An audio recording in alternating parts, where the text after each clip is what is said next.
Basically, every hour you're on your device at night suppresses melatonin for about 30 minutes.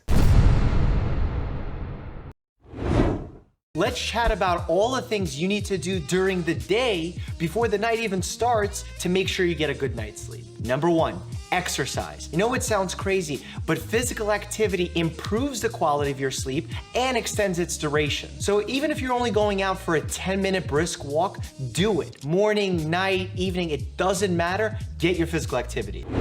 One simple thing can be just a shower. Always to shower before go to bed. It'll make a lot of difference. In this weather, maybe cold showers are difficult, so you go for lukewarm showers. Don't go for hot showers in the night.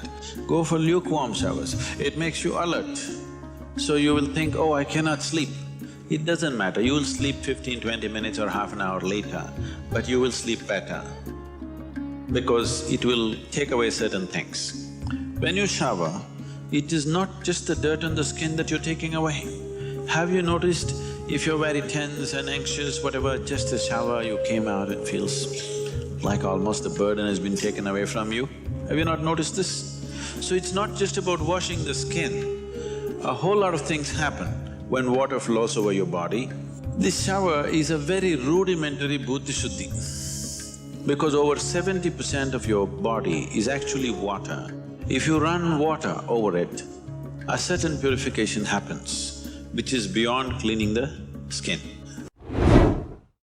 A NASA study showed that a 26-minute nap, just 26 minutes, can boost your performance by 34% and your alertness by 54%, right? That is a massive boost. Now, I don't know how they came up with 26 minutes, but many biohackers suggest that if you want to nap, time yourself to not nap more than 26 minutes. 26 minutes or less is kind of that sweet spot. When you go beyond 26 minutes, it may interfere with your nighttime sleep schedule, which is also important. So nap, but not more than 26 minutes. Now, most people think caffeine doesn't stay in their body system very long. I can drink a cup of coffee after dinner and I'll be fine to go to sleep. That's what lots of people tell me. Well, that's a very popular myth. The half-life of caffeine in your body is between 6 and 8 hours. That means if you consume 100 milligrams of caffeine in the morning, 6 to 8 hours later, you're still gonna have 50 milligrams that's impacting your system. We know that when you have about half of your total daily intake, it does not affect the ability to fall asleep. So if you want to go to bed at 10 p.m. without having caffeine affecting your sleep habits, you need to stop drinking caffeine by about 2 p.m. Now, for those of you working in high-paced jobs, the idea of giving up caffeine so early in the day is quite surprising. But if you want to achieve optimum sleep, it's important to remove the stimulant like caffeine. While you may feel like the buzz from a cup of coffee or tea only lasts for an hour or two, in fact, its impact lasts much longer.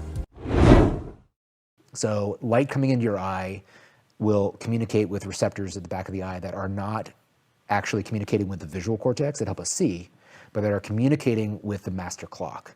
And we spend 90% of our time indoors now, so we are not getting as much light as we used to. So if you go outside, don't wear glasses. Get outside for at least a half an hour a day. Sunglasses. Sunglasses, yes, yeah, thanks. And then in the evening, you really just want to have whatever internal and light environment is reflect what's going on outside. So as the sun goes down, dim the lights, and then also change the tone so you're getting less blue light, because that is the blue is the major signal to these retinal ganglion cells that says to the master clock, it's daytime.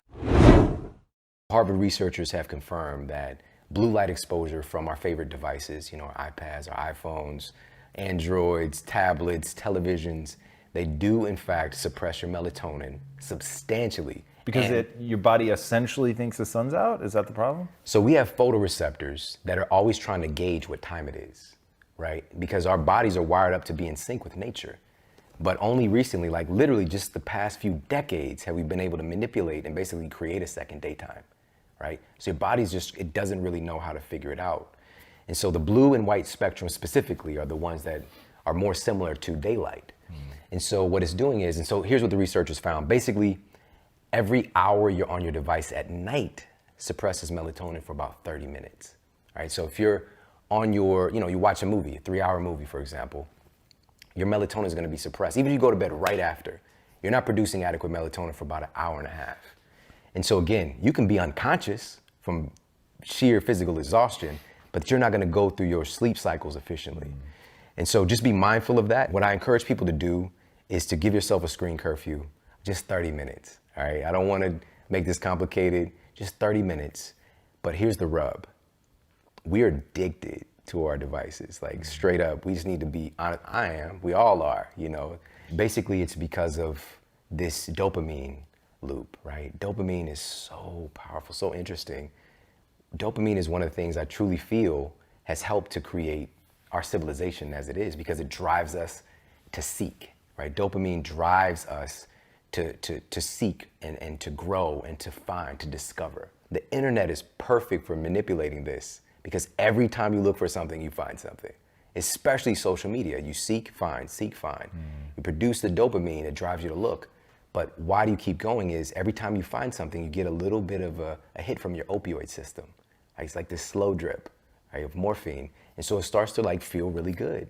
And to the point where you might be doing your work and like you've got a deadline, and you just, you know, like I'll check Instagram real quick. Before you know it, it's like 30 minutes later and you fall into the internet black hole. Just like, it just pulls you in. So be aware of that. I'm not saying, again, our connection with tech is just gonna grow. So I'm not bashing that. It's just be aware of it.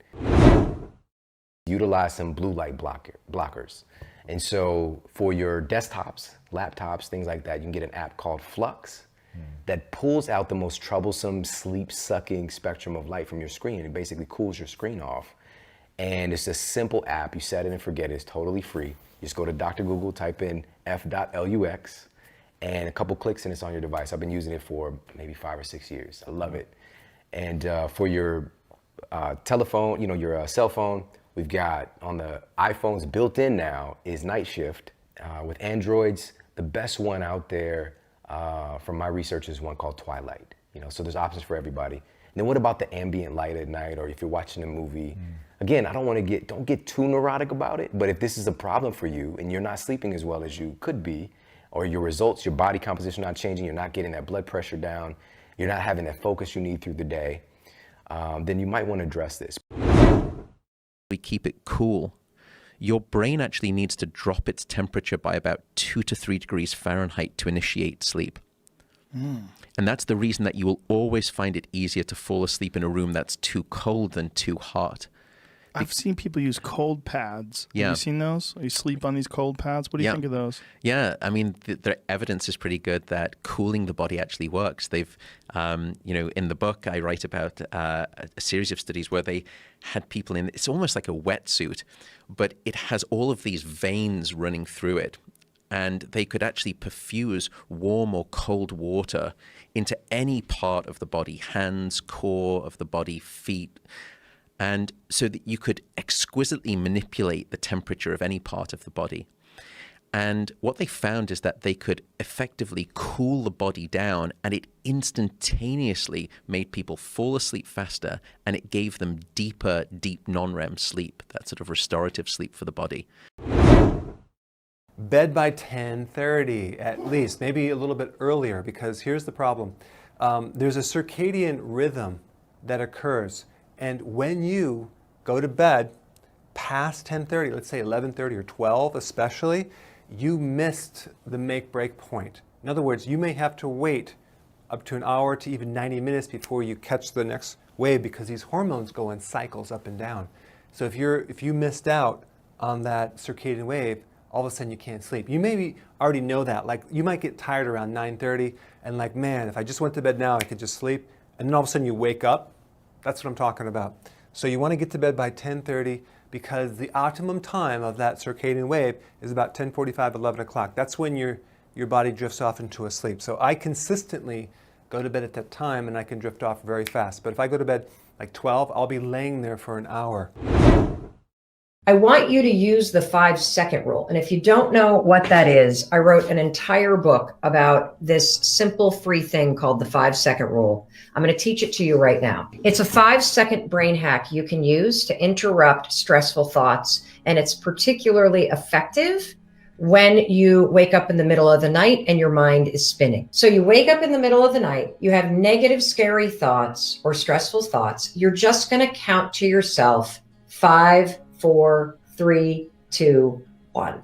The act of counting interrupts those thoughts, and it interrupts the spiraling of the thoughts. And the act of counting backwards, 5, 4, 3, 2, 1, draws your focus to your prefrontal cortex, which gives you immediate control over what you think of next. And here's what you're going to think of next. I want you to come up with a picture in your mind of the place that you're most excited to go when we come through this chapter. So when this coronavirus thing is over, what are you going to do? I keep picturing the sands of Lake Michigan. That's where I grew up. I picture my toes in the sand. I picture myself walking out into Lake Michigan because it means that I will have gone to visit my parents at my childhood home. And hold on to that thought in your mind. Visualize it and feel yourself there and see if you can hear the waves and